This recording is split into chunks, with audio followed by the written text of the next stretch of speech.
Good morning, good afternoon, good evening, everyone. Thank you very much for joining us for this webinar. Wherever you're joining from, please do put it in the chat. We would really love to know where you're joining from and who you are and which organization do you represent. Today, we will be joining of three esteemed panelists and Kavita as the moderator for strengthening resilience, communicating impact, and securing sustainable financing.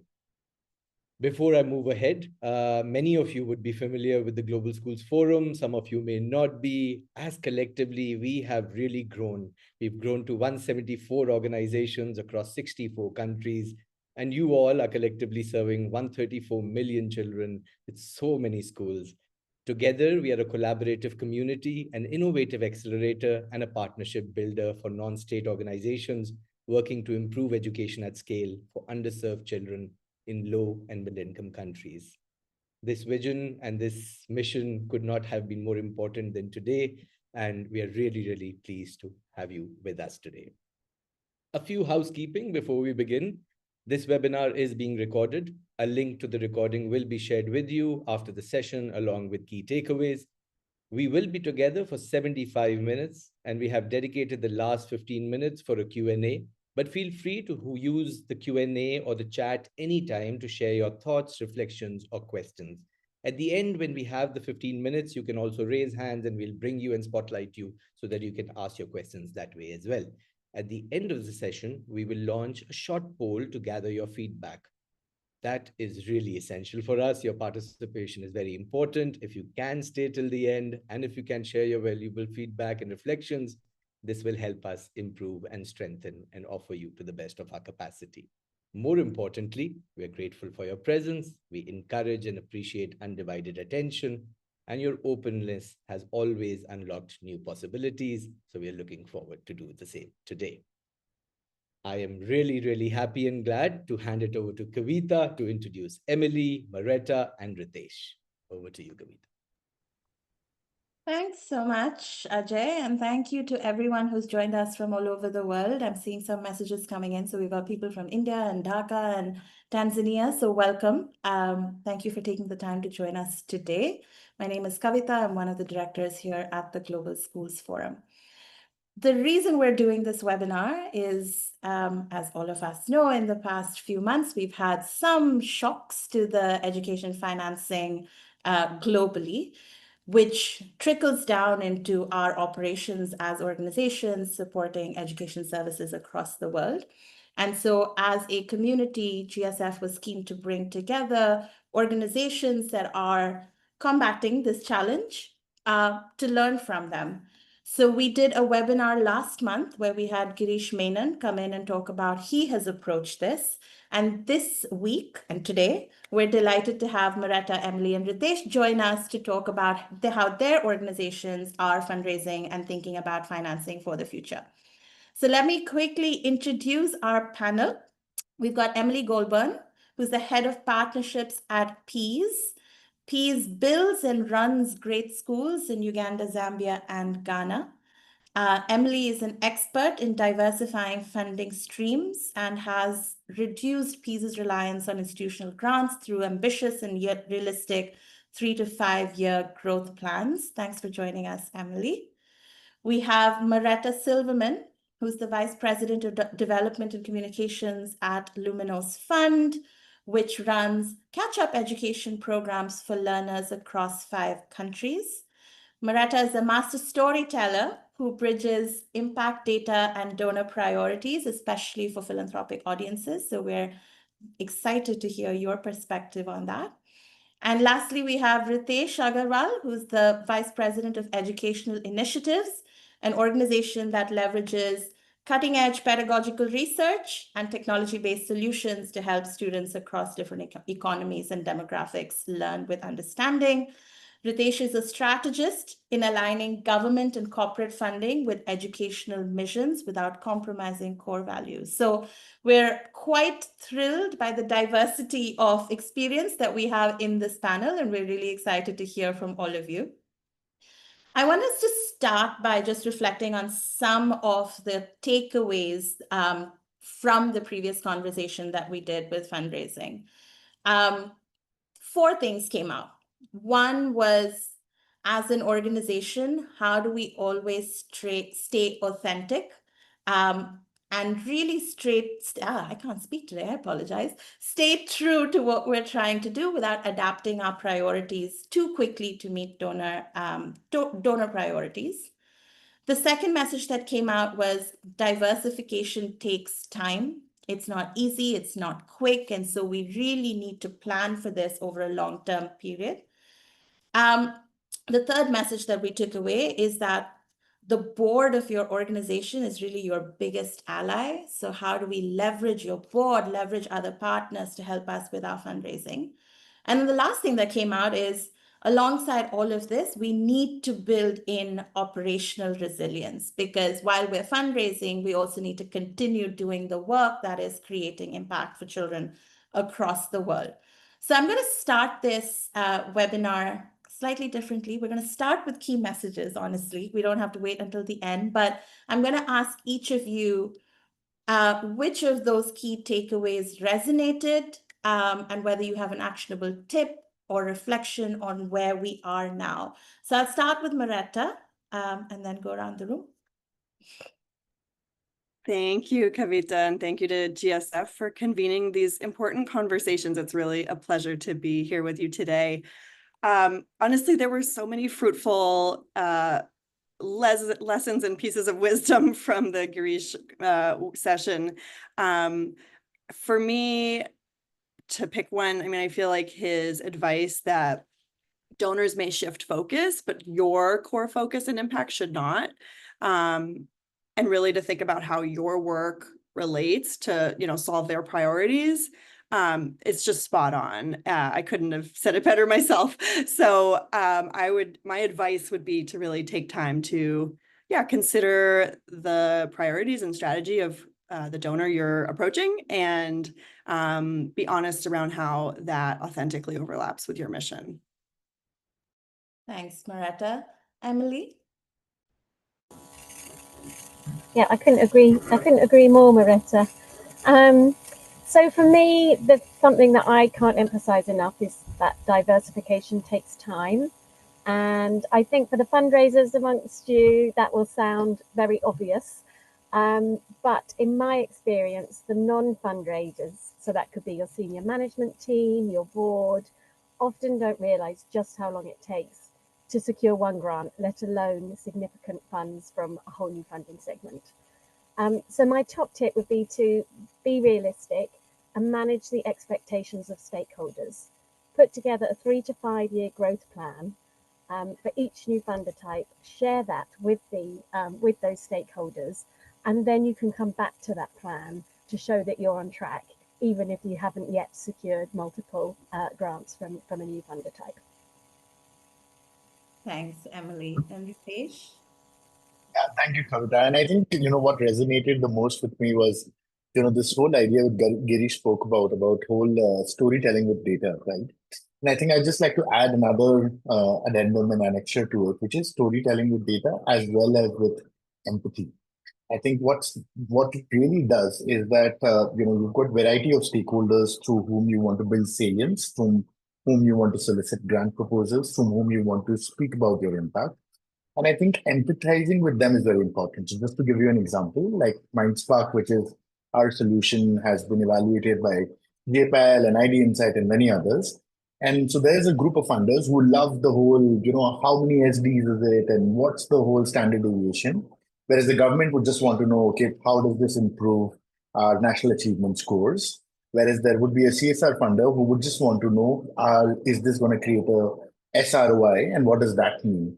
And so using the real metric, almost empathizing with the donor in the language in which they understand, is going to be helpful, but using data which resonates both with their head and heart, but also what they understand. That would be my tip, but thank you.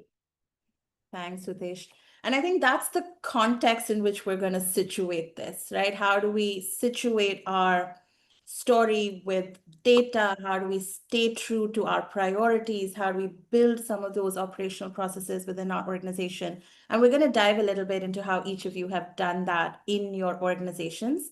To everyone who's listening in, At any point during this conversation, if you have questions, if you have comments, if you have follow-ons to something that any of our panelists have said, please feel free to either use the Q&A function or the chat function to ask your question, and I will be sure to bring those up as we go along. We're also going to have a Q&A session at the end of today's webinar. We'll have about 15 to 20 minutes for that, but keep your questions coming so that we're keeping this a little bit more dynamic. So I'm going to start with kind of that first bucket of questions that we have, which is how do we align our funders without losing sight of our mission? And I'm going to ask all three of you to talk about this for three different stakeholder types.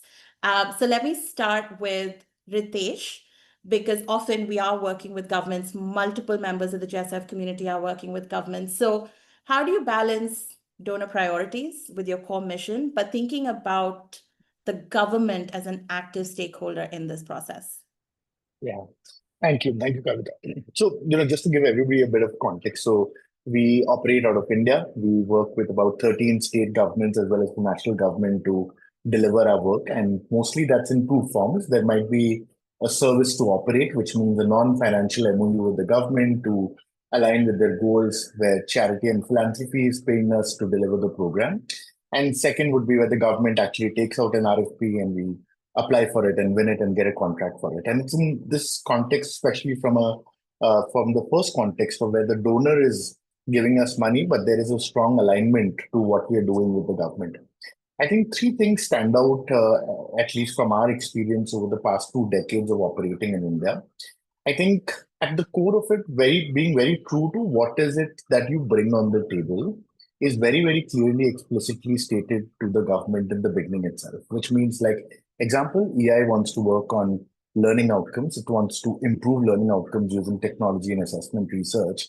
So while, there might be new fashion fads that might come in the government zeitgeist, we don't steer away from that. We basically keep talking the same language and ask the government that this is what we bring to the table. If you're asking us to do something else, we are not going to be doing it. So almost having that very assertive stand and sharing with the government that this is the strength we bring in, and that is why we are working with you. I think the second thing is almost an understanding of what is it that we are accentuating in the government system. So today in India, the government's already spending a lot more money. The question that we ask ourselves is, what is the role that we have to play? And what is the role that catalytic money from philanthropy has to play within it? And our overall scope across our projects has been that this is just going to be seed funding, which means it's catalytic in nature. It is to demonstrate something which the government today through its line items cannot do, or because there's a lack of innovation or proof of concept. Our overall idea is working with the government, but with an exit date, which means that the government can procure it eventually. And which means that every program that we design in partnership with the government always wants to figure out how can it actually be part of the line item which the government is spending on. So example, if today, the government is investing on ICT, they might start with investing only in hardware and might have not thought about what software goes into it. And that's where philanthropic capital can come in. But eventually we want the government to be able to think about how can it also procure software in it. And so that's an example that we want to sort of align all the time with funder and government. So that one, just as an example, we were, the stage 3 grantee, stage 2 as well as the stage 3 grantee of USAID DIV, which was to look at how can personalized adaptive learning look like.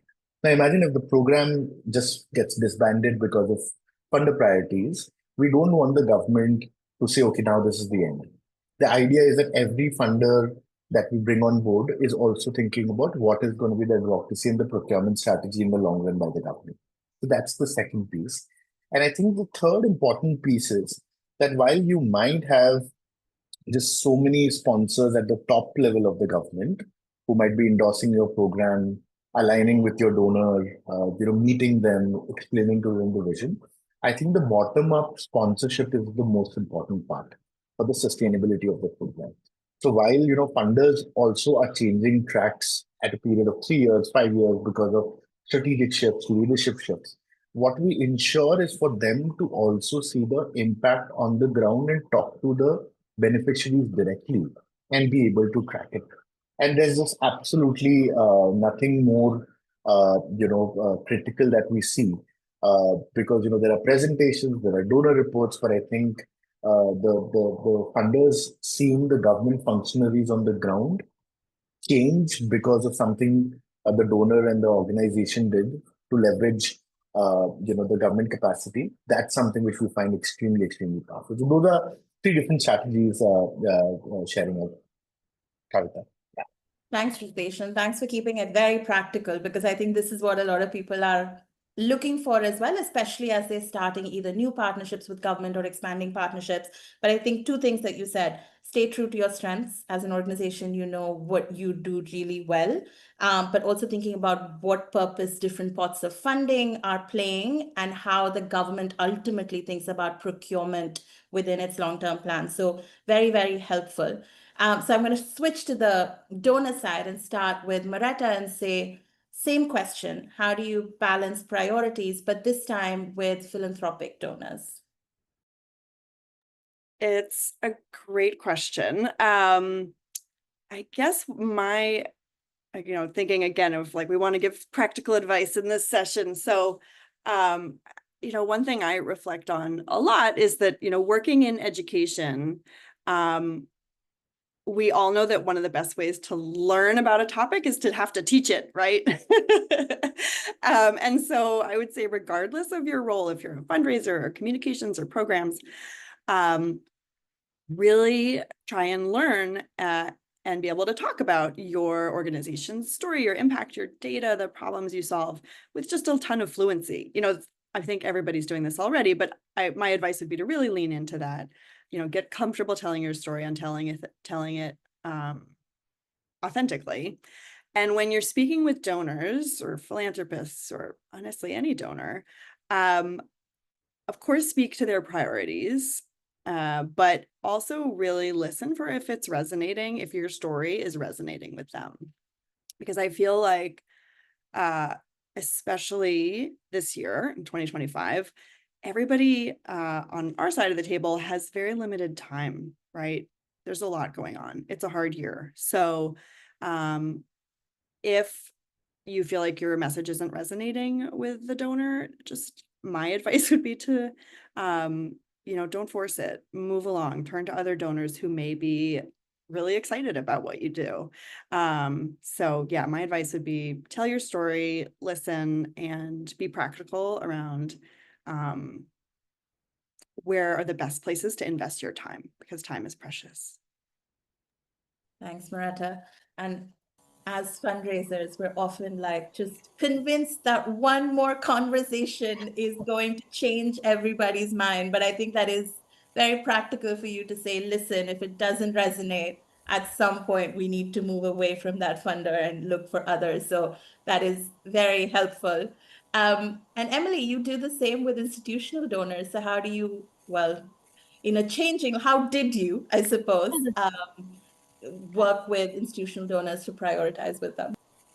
Yeah, I think I agree with Marietta around, and I'm gonna build on that. So we've had we look at institutional fundraising opportunities, and we're often trying to think about how we can fit in.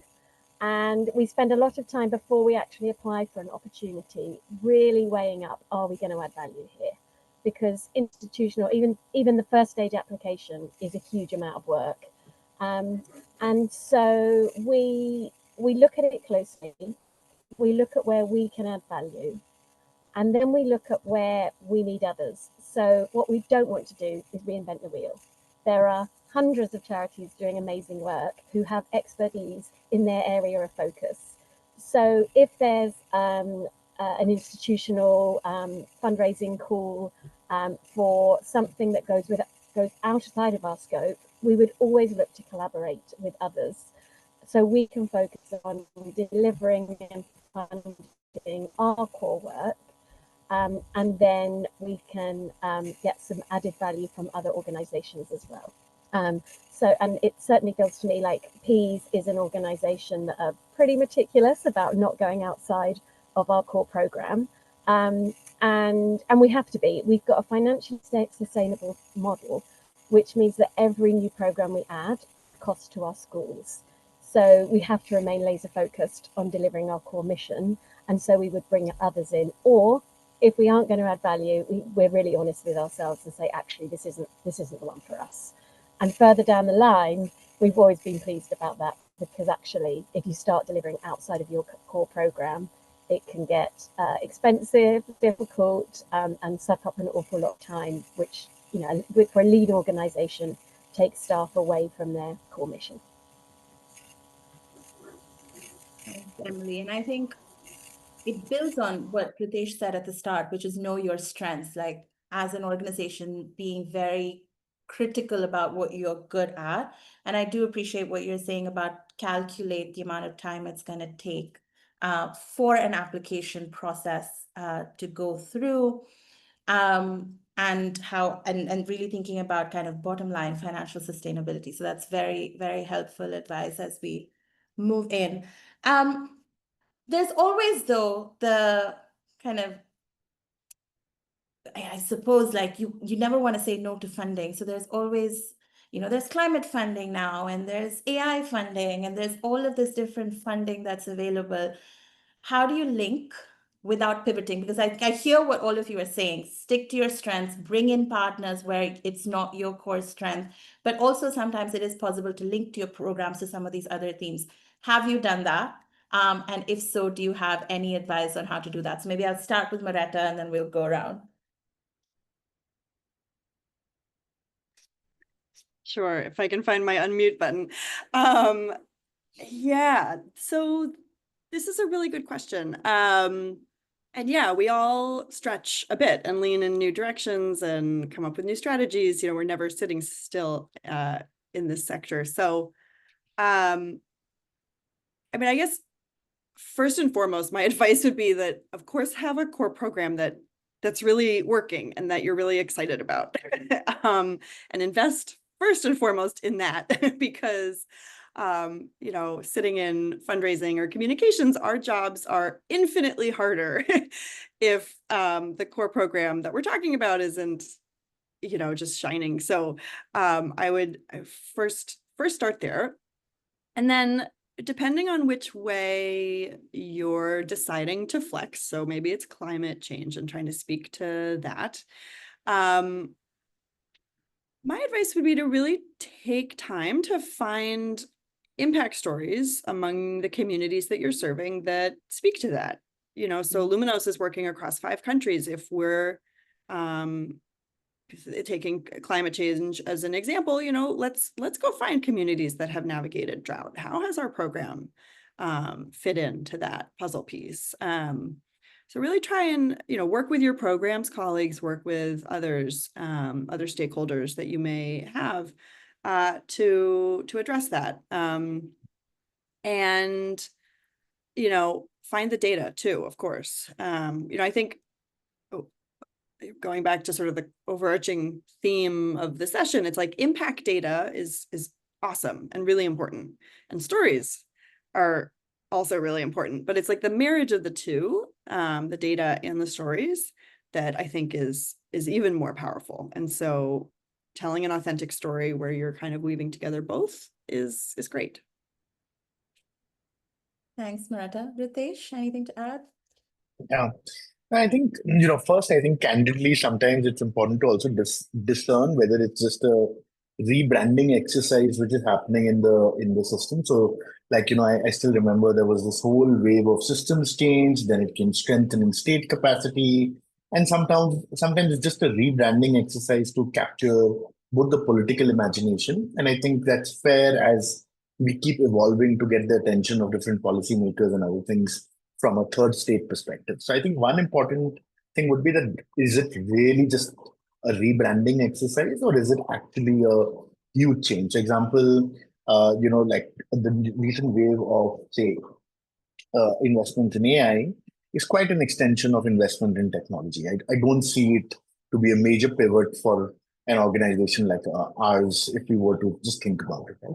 But I think the second part, the way at least we've navigated it while staying core to the mission is to look about, are there interlinkages and how can data support us with that, right? So example, we as fundraisers, we love money. We love money which comes in all direction, and my operations team is just bashing me up for picking up any project that we want to, right? And so then sometimes it's important to see what can be the intersectionality between. So example, our mission is every child learning with understanding, either using tech or either through assessment research.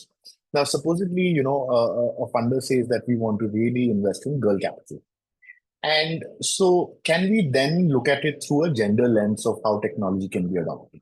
So while it's not as agnostic as the organization's initial stand was, but to look at this would be looking at the data before, looking at how much of the content is important, how much changes are required, and all of that then brings flexibility. Because I think there's one, being core to your strengths and mission can bring in strength of focus and depth, but sometimes you also forget, the map is just not the territory, right? So sometimes a lot of this, just to give you an example, we as EI had never looked at education and learning outcomes using a gendered lens. Now, because of a push from a particular funder, we started looking at that if you were to take technology only for girls' schools, then there are certain barriers which we ourselves were blind towards. We were blind towards whether our content inside the software was completely vetted from that perspective or not. And so in some ways, when we were flexible, we were able to also evolve, but at the same time became more resolved in our mission rather than actually drifted away from it. So I think those are some examples. Of course, the third thing which I would just share is, I think also trying to think about consortiums which can bring in complementary partnerships. So currently in India, we're doing about 7 consortiums in combination. And one of them was in the development impact bond where Pratham, who was a partner, was implementing, and we were just the knowledge partner. In a certain place, there might be a teacher training partner who comes on as a equal share partner. So while that means dividing the money you're getting, and also the chaos of 2 organizations coming together and learning to work, but in the long run, the value return for both the students as well as the system on the ground, but also for the 2 organizations very high. So having that partnership first approach to solve for some of these challenges also very good. So those are the 3 pieces from my side. Thanks. It's very interesting how you're all saying similar things in different contexts, because again, Ritesh, you're talking about the importance of consortiums and partnerships, which Emily alluded to as well. Like, where does it make strength to work together as opposed to us just doing the work? Emily, anything to add on this question around linkages versus pivots? Yeah, well, as you said about saying similar things, I was going to say pick your stories. So we've all got a huge amount of stories from our programs. So pick the ones that you tell to relate to the funder, so that it's the ones that they're interested in. And obviously, the tweaking key messaging is a really simple thing to do. So one practical example that I can give here is that we were talking to a funder who was very focused on getting students into work. And they'd identified one of the issues was around the relevance of education in terms of preparing students for life after school. At PEAS, we talk about quality education a lot. And we've got a whole document behind that that tells you what we mean by quality. But when you're trying to catch the eye of a funder, or you have, your 30-minute pitch in the lift, that doesn't necessarily come through. So just by talking about a relevant education as opposed to a quality education isn't changing anything we do. We've had life skills training, livelihoods clubs for years in our schools, but it's just making sure that the buzzwords are there and that funder can make that connection, and you're helping them make that connection because they don't have the background knowledge necessarily that sometimes we assume that they do. And I would say that we have had mixed success with the linking. So not surprisingly, a couple of years ago, we were thinking about how can we increase funding from climate funders.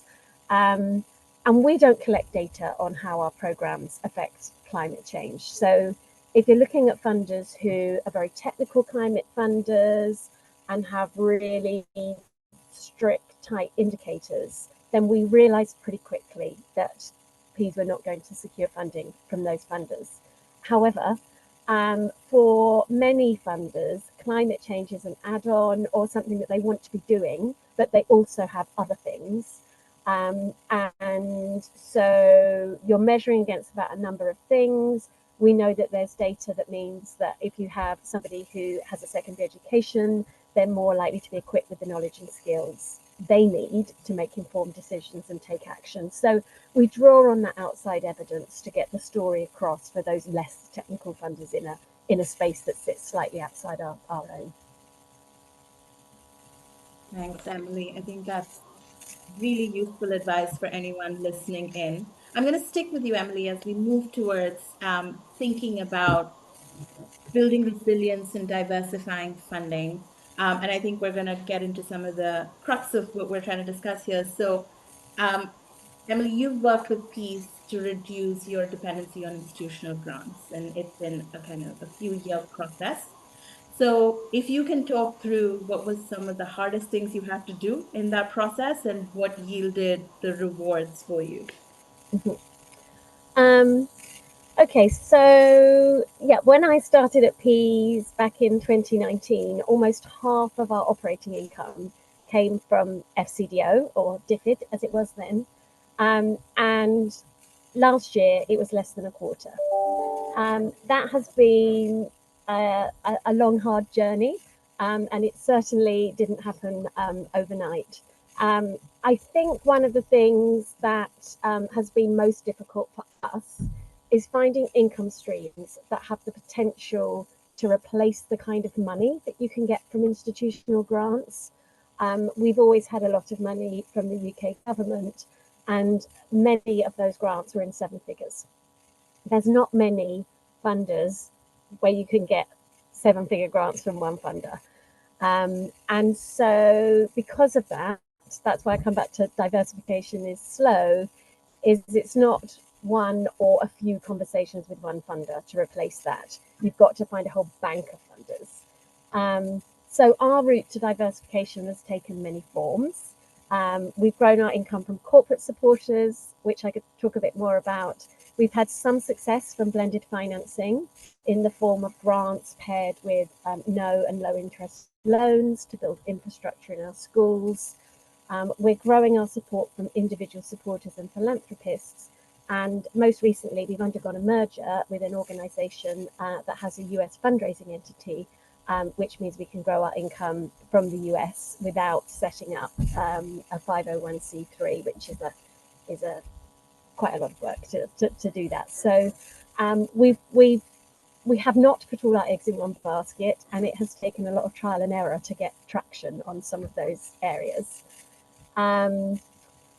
So if I delve in a bit more to corporate supporters, for example, so we identified there's so many companies and so many companies making lots of money. It felt like a no-brainer for Peas to be going after this audience. But we don't have the brand recognition, a large fundraising team, traditional volunteering opportunities, like some of the big INGOs and NGOs have. So we had to fight really hard and be really scrappy to get in front of corporates. We tried and tested a lot of different approaches, starting with trying to emulate INGOs and NGOs, which didn't work. And it's really only been in the last 6 to 12 months that we've started to see results and see the money roll in. So what we had to do is we had to really turn what we were doing on its head, because actually we were trying to fit ourselves into a place where we weren't going to stand out, where we weren't going to be the best. We couldn't do some of those things that the large INGOs could do. And actually, we didn't necessarily want to. I think one of the things early on we felt was if we can't offer staff volunteering, we won't be able to get corporate partnerships. And so we looked at what we could potentially do, tried to create volunteering opportunities, and realized that none of them were going to add value to our students. And they were also, once again, we're going to take away resource from the programs team, the fundraising team, etc. So we just decided that we would be a bit braver a bit more selective and try and insert ourselves into an area where we felt we could have strength. So one of the things we did is we totally like switched our pitch. Previously, we've been quite technical. We had a lot of technical funders and institutional funders. So we threw out all the detail, and we started to approach our pitch much more like storytelling, so that we could really capture the hearts of organizations and staff as we didn't have the big brand. The other thing we did was to think about what sort of corporates we would get traction with. So if we can't compete with the big brands, then do we need to be going to the big corporates, or should we go for that middle tier, at least initially, to get ourselves a sort of base of corporate supporters? And then we thought about what we really needed in an organization, but we either couldn't afford or didn't have the skills in-house. And we looked at who can help us deliver this. So our volunteering has moved to pro bono, and we're very open with corporates about what adds value and what doesn't. And I often think having those open and honest conversations with funders about really where they can help is really valued, actually, because nobody's got loads of time on their hands and they want to know that what they're doing makes a difference. And so now we've got some great partnerships, very strategic partnerships. We've got an organization who's developing our water systems so that they're scalable and more effective. We've got somebody who is helping us roll out a smart ops system, which means that we can scale more efficiently.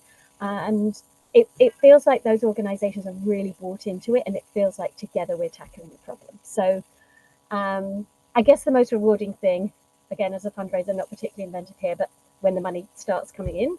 And this year we've secured a new corporate partnership every 6 weeks, which feels like, okay, this is working now. Yeah, that's the rewarding bit, when you feel like at times you have to be extremely resilient. And again, refer back to that plan, not just for your stakeholders, but for yourself, and say, you know, we said we wouldn't be raising money for the first 12 months from this group. So the groundwork has to be done. Wow, Emily. First of all, congratulations on diversifying and reducing your dependence on FCDO. But every 6 weeks, that's incredible. So thanks for that. But I think what you're saying and what I'm taking away is the lead up to that 6-week conversion is a long-term thinking and planning process of what you can do, what the corporate can offer, how to be really strategic about it. So thanks for that. And thanks for very, very practical tips on how to do that. I'm going to move to Maretta to also talk about something similar, which is how do you attract non-traditional funders to your work? Because often when you're talking to a bunch of fundraisers, everybody is talking to the same people. So how do we bring new folks in the room? Yeah, it's a good question. And honestly, there are so many themes that align with what Emily just shared and what she shared earlier, that, you know, all of this takes time. Have patience, be thoughtful about it. You're going to try things that don't work. We certainly have. So, you know, I think a lot of it comes down to being creative, trying things, not being afraid of failure, and just putting yourself out into the world. So I would, think about the resources that you have, the impact data, the evidence, the stories, and kind of sharing those in multiple ways, because people tick differently. Different things are going to resonate with different people. Donors are people too. And so, and we don't have a huge team. I would say we have a pretty lean team as well. And of course, be thoughtful about how much you can actually bite off and manage. But, I would encourage folks to think about those different avenues to put your name out there. Do social media posts, do impact reports or blogs, go meet people where they are, go to events or conferences, or I think if you plant a lot of seeds, not all of them will grow, but some of them will. And yes, it takes time. So yeah, my advice on finding non-traditional donors is to just kind of put yourself out there, and over time, folks will start to raise their hands. And yeah, as Emily shared, there's nothing quite like the rush of welcoming a new supporter. It's really wonderful, a wonderful feeling. It makes it all the hard work and sweat worthwhile. So yeah, that would be my advice. Go plant some seeds. And that's true, because you need to plant seeds now for a tree to, I don't know, give us fruit 10 years down the line. And I think that's what ultimately happens, thinking about every situation as a potential chance to talk about the work that you're doing and the impact that you're driving. Ritesh, I'm going to move to you. And the question for you is, what is the one financial restructuring move that NGOs often overlook? Wow, I've got one of the most driest questions, but again, more from learning from mistakes and not necessarily just our learnings of doing this perfect playbook. So, I think there are two dimensions to look at it from. I think one important dimension to look at it is what is it that you're offering, which means that what's your core strength in terms of your IP, which is there, right? So, example, if your organization is doing really well, creating the impact because of familiarity with the geography, because of the trust with the communities, and that's what the core strength of the organization is, then perhaps there is a different set of things that you need to do as compared to an organization which is, say, building a tech-based solution, building a certain methodology which can be exported worldwide, and not necessarily you doing it everywhere, right? So I think that's one important dimension to think about as you build your program. So we have examples like TARL and MindSpark and many others, which while sort of developed in India, today can be done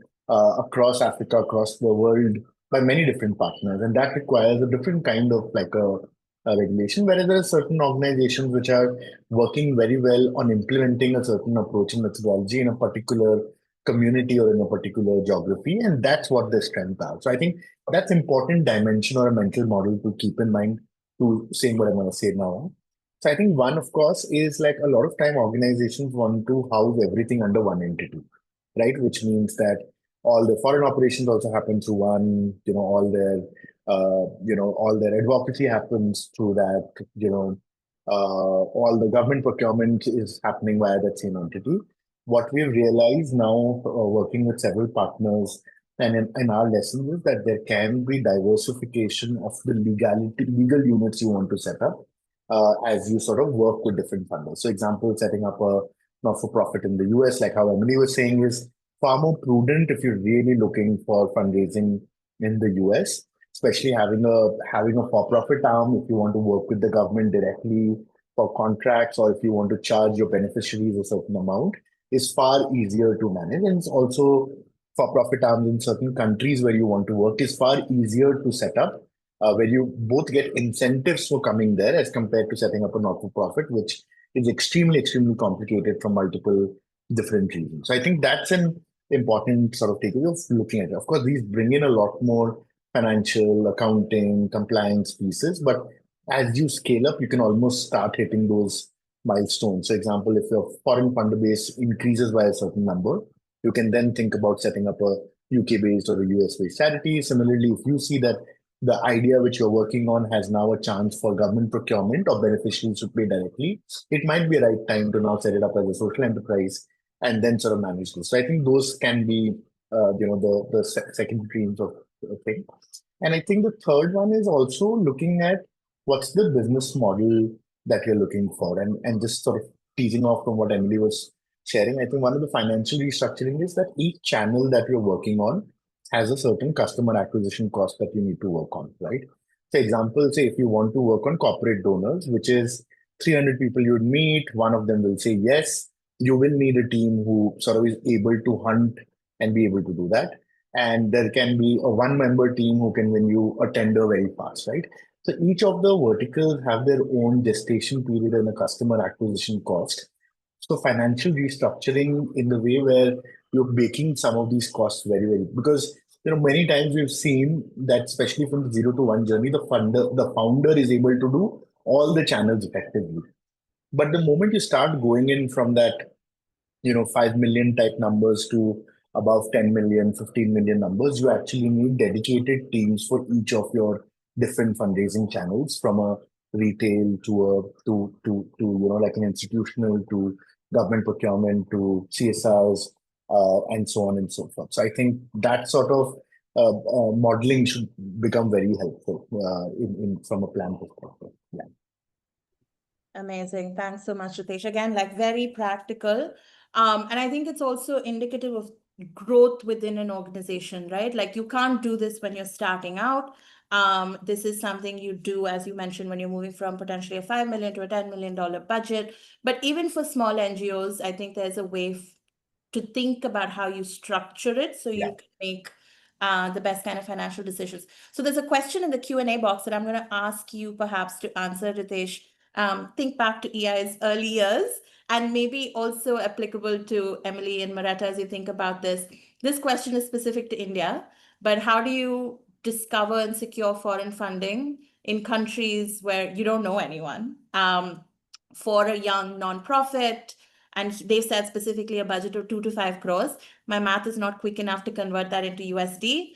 But if you're able to get that funding, but I think the question is specific to India, but the challenge is actually global. And we see this with a lot of our Africa and Latin American and Asian organizations who don't have the same kinds of networks. So do you have suggestions for where they can start? Yeah. So I think, one, I think inherently we need to believe that there are people who really want to do well in the world. Some of us have chosen to work, and some of us have chosen to give money.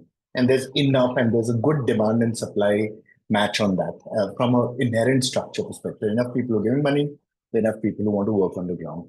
I think what happens is to think about what does your organization do well to be able to solicit this, right? So one, of course, is the research, right? So you'll figure out, where the money is coming into India from, and you would have, say, diaspora, and that would be applicable for many countries, where HNIs are giving back money to their countries. There are also bilateral relationships. So like UK gives a lot of money to India, US used to give a lot of money to India, and so on and so forth. And then you would have, organizations like national corporations who are set up and who have certain business interests here, right? So, and through that kind of research and intelligence, you would be able to know that there would be certain interested folks who would want to give in the region or the cause you're believing in.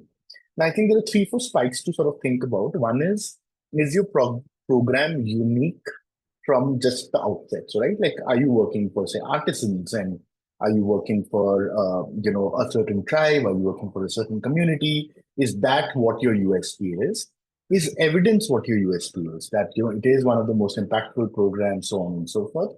Or is it just the founder's story of someone, who went to the best of colleges and has left this and is coming here and doing it? So one, just at the very, very early stage, just trying to be, what's that one USP that makes you stand out for me to give you that 10 to 30 seconds attention, saying, wow, I want to hear more and want to invest more.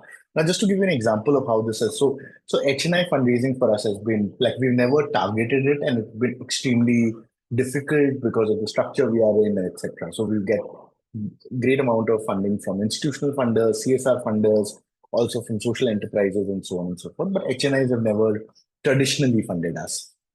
But it's interesting because this one HNI whom we were really trying to find, we're not like a UHNI, but someone who runs an organization to sell nutraceuticals all across the world.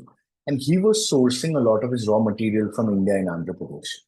And so we reached out to him and we said, this is the work we're doing in Andhra Pradesh. Do you want to see? So the next time he was there on a tour, he was able to see the impact on the ground and was then able to cut us a $100,000 check for us, and has been a funder now for 8 years.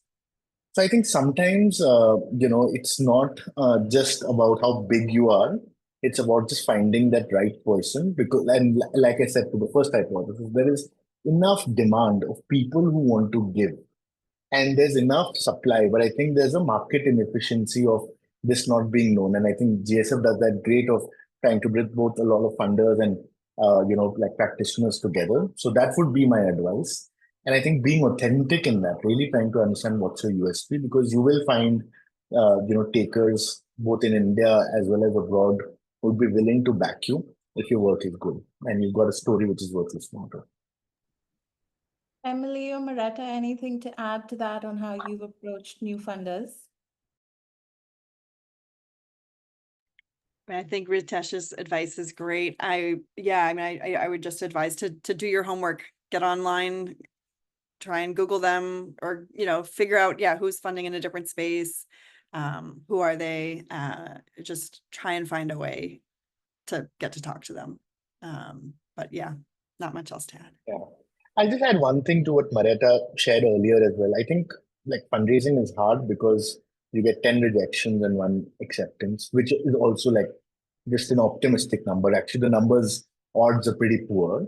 And I think not thinking in terms of like 1 year or 1 quarter or 1 month, you need to think of it at least in a 5-year cycle. Because most of my conversions, like how Emily was talking about, has been in that 3-year cycle. And it's basically been a series of no's to someone who's interested and who makes a decision almost after 1.5 years or so. And I think people take time to trust the people, the product they want to give money to. And so there is a lot of perseverance that's required. And that perseverance means that taking on a lot of rejections. And that sort of is sometimes very difficult. So I think building that thick muscle is very important because that's just how it goes. Yeah. I love this group because you guys are, as practitioners, you're inherently optimistic. I love how Ritesh is like, there's so much money out there, but also very practical. They're going to give you 10 to 30 seconds at the start. It's going to take you 3 years to convert. You're going to have a 1 in 15 kind of like hit rate. So it's a good mix of optimism and just realism. So I appreciate that. And then there's one more question before we talk about kind of communicating impact in just a second. But again, there's a question from Nazia who says, we have moved away from being driven by donors and are now doing more proactive project development and reaching out to donors based on problems identified on the ground, which I think is very similar to some of the strategies that all of you have spoken about. So they're just asking for further insights on or experiences on such a project and problem-based approach to fundraising.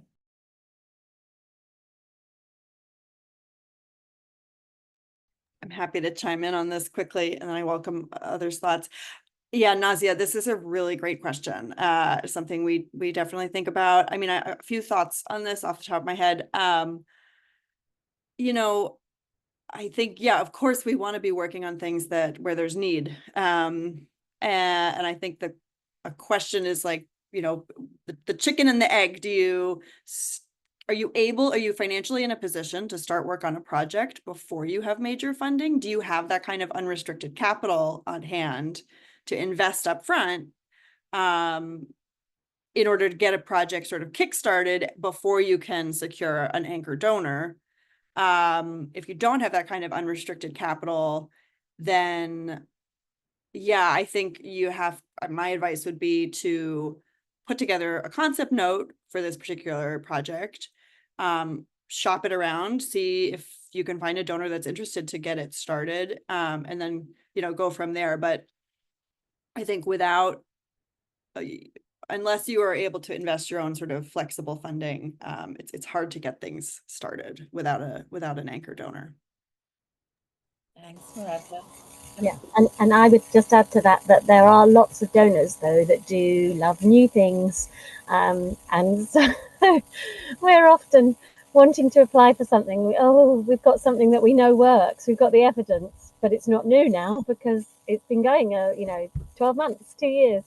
So if you find those donors and you can take something new to them, then you might have some success there. But we would only, again, like Marietta says, we would only really be looking to do that if we were we'd set ourselves like a bar on what's the minimum we feel comfortable having secured to kick this project off the ground. Because what you don't want to do is start lots of new projects and then you can't continue them. Thanks. And keep your questions coming. I'm going to move us to maybe a couple of questions for the panel on communicating impact? Because all of you have touched upon it at various stages, which is how do you tell the story with data? Do you have templates for impact reports? So this question is for all of you. I'll start with you, Moretta, and then I'll go around. But storytelling with data is underrated. So how do you tailor messaging? How do you build reports for your audiences? Yes, one of my favorite topics. So at Luminos, I have the privilege of overseeing both fundraising and stewardship and communications and brand and things like that. So this space is where I spend my time. And I unsurprisingly agree that, yeah, storytelling is just so important. Since forever, people love stories. People remember a great story. We're wired to remember stories. So, but all that said, you asked about templates. I would say we do a lot of impact reports, but we don't really have a template per se. My advice for organizations thinking about this and sort of how Luminos approaches it is, thinking of different ways that you can tell your story with the data and stories that you have. What are the tools in your toolbox? And the answer is going to be different for everyone. Maybe you're a small team, maybe you're a big team, maybe you have a ton of stories, maybe you don't have that many, and so you have to kind of build that muscle. And relatedly, where are you going to get the biggest bang for your buck, or what's going to have the highest ROI for you? So maybe for your audience, it's a 30-page report. It's a big PDF. Maybe it's a 1-paragraph summary that you could drop in an email or something. Maybe it's a pitch deck or PowerPoint where you're kind of articulating a story of impact. Or a phone call. It can be simple. But I would just think of, again, kind of going back to my planting seeds advice. If you have good, data or stories to tell, just start and tell it in the ways that you believe will be the most impactful. And yeah, a nice impact report is really valuable. We love them. We have a ton on our website. So, but we didn't always, we haven't always put our own kind of spin on them. So again, things take time, and yeah, just start. Thanks, Moretta. Ritesh, do you want to come in on that? Is there anything you guys do at EI on how you communicate your data and your impact? Yeah, thank you, Kavita. So I think for us, we look at it from an empathy lens completely as to what is it that's really gonna resonate, and most importantly, be understood by the variety of funders that we work with, right? And so which means that one, the language in which you are speaking needs to be understood. Now, this can almost be that for the government, we are actually giving the reports in vernacular languages.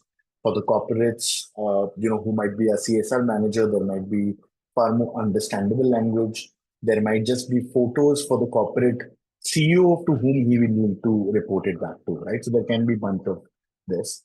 I think case studies and testimonials are very, very helpful, and sometimes shooting them in sort of videos can really be helpful. So sharing some interesting ones we'll share with you of what happened, right? So example, we were doing like a foundation, asked us to do like a impact presentation. We sent them the report. We had a follow-on meeting, and there we did like a virtual call from the location itself. So basically what we did is, while we were having the meeting, we said, why don't you want to talk to the kids? We just basically asked our program officer to do a Zoom call with the kids so they could talk, right? So somebody sitting out of the, an office in the Bombay headquarters could see actually what the classroom was looking like, which otherwise would have been very, very sort of difficult, right?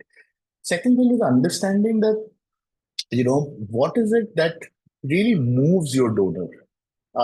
And to give you an example, like one of our big donors, when they visited the ground, what they were really amazed by was these kids who didn't have, sandals or shoes inside the classroom was using a high-tech software like Mindspark to learn language and maths. And, when they were speaking in fluent English. And so basically, the funders were like, you kept telling me about the impact and everything. I never understood what that meant. But when I actually now am experiencing and talking to the kids, this is what it really means. You wouldn't believe this corporate funder found this so energizing as a story that they actually took it to their marketing department. And the marketing department actually did a TV ad film on it, which was aired like on national TV. So that's how sort of we really underestimated what we were doing. For someone to see it through a very third person, layperson's eyes, saw what we were doing of taking technology where roads had not reached, and that sort of just translated into an imagination of a corporate executive to sort of say that we can actually broadcast it to the whole of India. So I think that's the second, I think, thing which we've done. I think the third thing which we've realized is that the counterfactual is not very well known to the folks. And sometimes when we talk in the language of impact, we only speak about, okay, this much percentage improvement, this much SD improvement. But I think the difference in difference approach is very, very important, which means to speak about what the counterfactual that exists. So example, if you were working with kids who can, who've improved on math scores, what was the alternate reality if you were not there? I think that needs to be brought out more clearly because, like and this has been a harrowing experience for me where I go to my funders and, they would be like, half your kids are not at grade level. By next quarter, everybody should be at grade level. And I'm like, that's not possible. But they say, like, why not? You can just do it. We'll give you more money. You have all the intent. So sometimes showing them what the counterfactual looks like, where progress might be very, very slow and you're able to really accelerate that, that gives them a perspective because otherwise it's just absolute numbers, which does not make sense to many folks as well. So I think human stories, data storytelling in the metrics which they understand, really opening out to perspectives from your funders and understanding, am I communicating my impact enough? Because if you're going to the ground, you're seeing it, how would you actually do it? So just one simple question to a person who's not from the impact sector told us that what you're doing in the confidence level of the child is so high was not a metric which we are tracking, was not a language which we speak. We are speaking in language of maths improvement, language improvement. But this person who was a third party said, oh, these kids look far more confident than the other kids. And that sort of really transformed how we were looking at impact reporting for folks. So that would be some of my sort of tips on that. Thanks so much, Ritesh. Emily, anything to add? Anything that you do at Peas differently? Just one thing to add actually on that. So agree with all of that, particularly the what's the alternative. I think that people often forget that that knowledge isn't necessarily there for some of our funders. But my only thing to add would be we always ask our funders how they want to be kept updated. So you don't have to guess how they might want to be kept updated. You can just ask them and then respond to that. And when you have updated them in whatever format that might be, ask them if that's what they wanted. Is there anything you can add? Is there anything that you aren't so interested in hearing about? So that as that relationship goes on, you are reporting on exactly what they want to hear, which saves time for both of you and really helps deepen that relationship with them. And then in addition to that, we normally add in a bit of informal reporting as well in terms of just finding some moments to keep them engaged and in an area that we think they might be interested in, especially for those funders who don't want to be a burden and say, we'll just have a report once a year. It's nice to be able to connect with them throughout that time as well with just, a quick email update or a shared story. Thank you. I think what I'm taking away from all three of you is there's no one silver bullet to how you communicate impact. You need to have multiple things. And it feels like, I like, Maratha, that you said it could be as simple as a phone call to Ritesh's ideas about just the counterfactual, and Emily keeping it very simple by saying, ask them what they want. So I do think it's just really being responsive to the funders and to your audience so that we are giving them the information that they that they need in a way that they can use it. There's a couple more questions that I'm gonna try and take in the last 10 minutes that we have. Stephen asked this question early on, so let me bring it up. He said, with the demise of USAID and the deprioritization of education by FCDO, is there an opportunity for specific targeted country strategies supported by a coalition of selected NGOs? Or do you think that can only happen with a combination of, say, GPE with World Bank? I'll start responding to that a little bit. But then I know some of you also work in partnership in your country, so would love to hear. So Stephen, I was going to say GSF is actively working in this space thanks to this incredible community that we have. The 175 organizations that we have within the community work across 63 countries. So in a couple of countries on specific thematic areas, we are trying to bring together coalitions. And these are multi-stakeholder coalitions. So funders, implementers, researchers, etc. It could be on childcare or the early years or secondary education or FLN. So we are trying. I don't think it's only GPE or the World Bank. Often those are, GPE is obviously doing it, but it takes longer. They're more structured processes.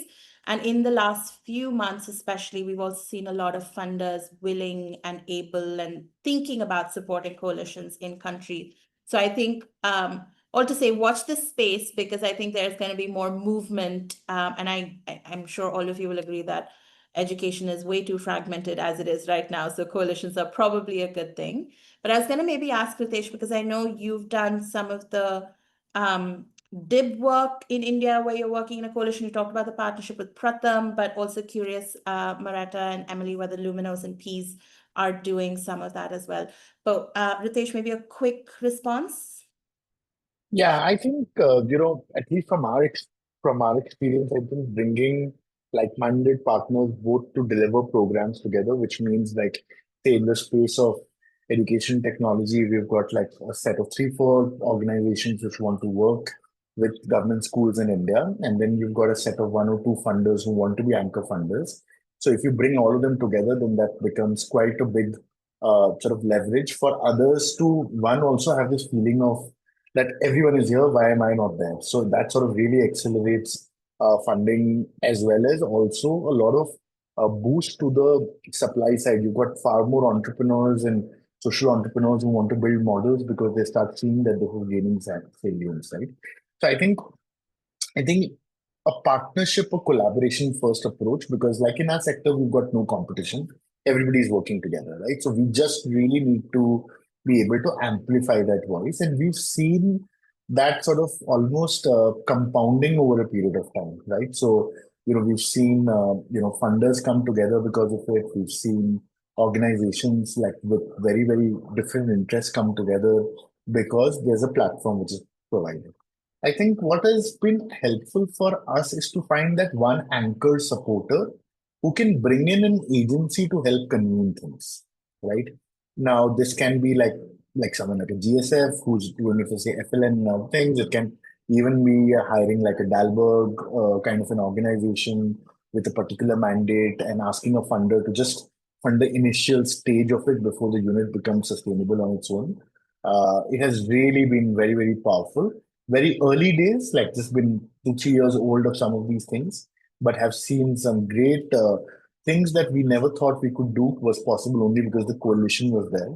The way the government perceives, the way the funders perceive, the way the beneficiaries perceive, and also has a certain healthy competition of both, of how well we can do things. And so the QEI DIB, which Kavita you were referring to, was almost like an instrument where you had different theory of change of someone doing headmaster training, someone using EdTech, someone doing teacher training to improve learning outcomes, and each had a different cost per child, etc. in it. But what was more remarkable that under this platform, each of the different organizations who were there were able to surpass their initial benchmarks of impact, because there is a community of learning that's happening together, but also there is a healthy competition which sort of comes in because of just increased monitoring and visibility of data that's there between them. So that's how I would say that it's difficult to start the 0 to 1 journey on coalitions and collaborations are always the most painful ones. And you have to almost assume 1 year is just going to be a lot of just meetings, which don't have the instant gratification as you might sort of want. But I think after that, there's a huge compounding effect that sort of comes into it. Yeah, no, that's very helpful. Thanks, Ritesh. Emily and Moretta, can I ask you two other questions that have come in, which are probably very pertinent to how people are feeling at the moment? One question is around what happens when the proposed projects fail to secure funding? So what do you then do with these activities that you've built out, for example? So that's kind of thinking on the program side. And then there's a very real question around how do you protect our community from burnout when trying to constantly meet donor expectations while exploring alternatives? So I think the very real questions, what happens if we don't get the money? Well, how do we keep our team and our community involved? So maybe I'll start with you, Emily, and then Moretta, I'll give you the last word. Thank you. So yeah, I saw the one about burnout came in, and I think that's something that all of us have probably experienced at some point in our careers. So at Peas, I say we're very lucky. It's taken a lot of nurturing, but we have what we call everyone's a fundraiser mentality. And what that means in reality is that every team across the organization, normally somebody who is a mid or senior leader, has a fundraising target written into their personal KPIs. And that fundraising target is centered on a particular audience that makes sense for the skills and expertise that that person has. So, for example, our ops team, up until recently, have had an institutional fundraising target. We need to look at that over the next few weeks. The technical team have a target against technical funders. The country teams have targets against bringing money in from organizations based in our countries of operation. And what that means is, so our team of people who are officially fundraisers is 4 strong. Our target this year for operating income is 5.5 million, and that is hard to do with 4 of you. So just having that support mechanism and that sort of spread responsibility and accountability, I think makes a huge difference. Organizations where you've got a fundraising team sitting here, you've got a programs team sitting there, and never the twain shall meet, are not particularly efficient. Often funding's brought in for the wrong thing, but also there's a real feeling as a fundraiser that you've let people down if you can't bring that money in. And so I think having everybody across the organization with this joint responsibility really helps in terms of the morale. And so that's something I would encourage, and I bring those people together on a monthly basis so that we can work through as a group how to move things through the pipeline, and that's been really successful. I think as well, it's, as a manager, just being really aware that people can work to tight deadlines, can work extremely hard, but not forever. So I think all of us recognize, oh, there's a really busy time, we've got a pitch coming up. But if that is constant, then there needs to be a break, and you need to think realistically, is it better to get that funding, or is it better to lose that person? So just being really mindful and practical and supportive in terms of people's workloads and what has to happen and what actually could be deprioritized. And then on the first question around what happens to the project activities, I mean, that's tough. If you haven't got funding, then often things can't happen.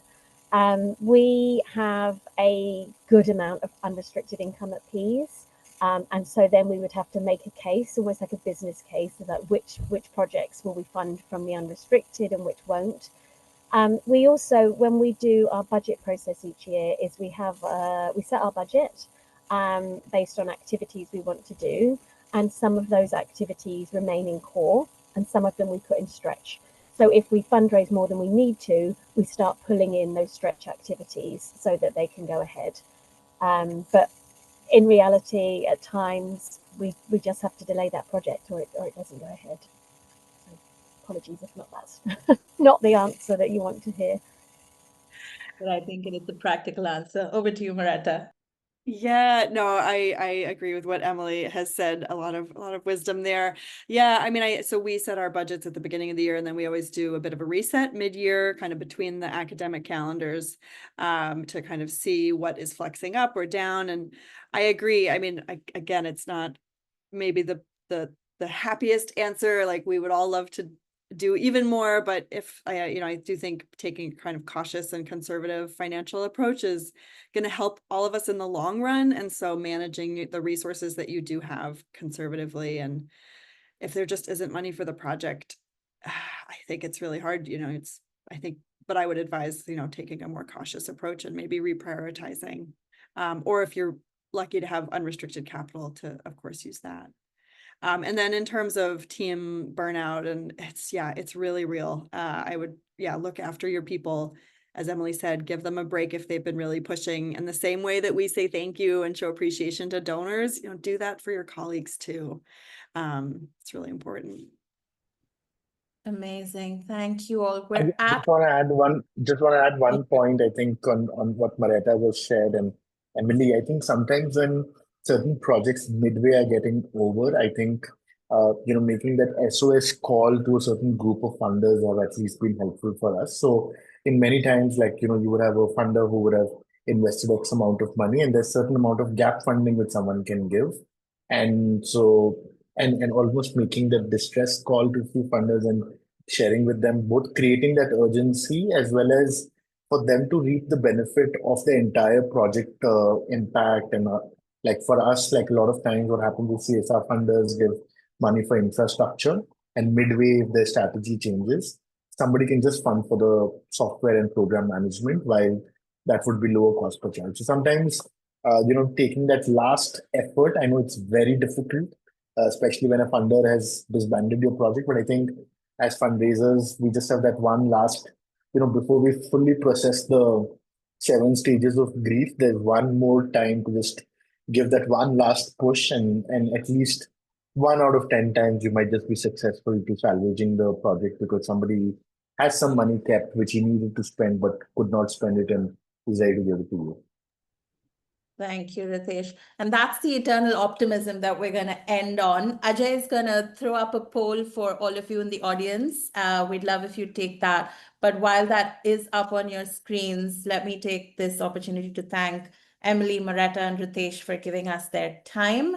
Not only have they given us their time, they've given, at least I've taken pages of notes. It's all going back into GSF's own fundraising strategy right now. But I think what you've given us is just really practical strategies that organizations can employ. I'm taking away that all of us just need to stay true to our strengths, constantly communicate from an arsenal of tools that you have, just weigh up how you're making fundraising decisions. Tough times come and go, but I think that resilience and the optimism that all of you have talked about is going to see us through. So thank you to everyone that joined us today. Thank you for listening in to our incredible panel. Thank you to our panel. Please take the poll if you haven't already.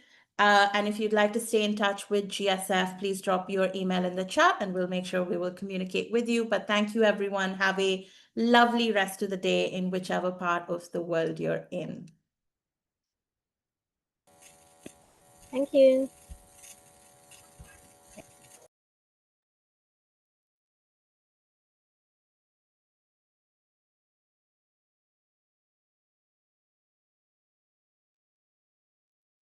I'm going to let the panel know.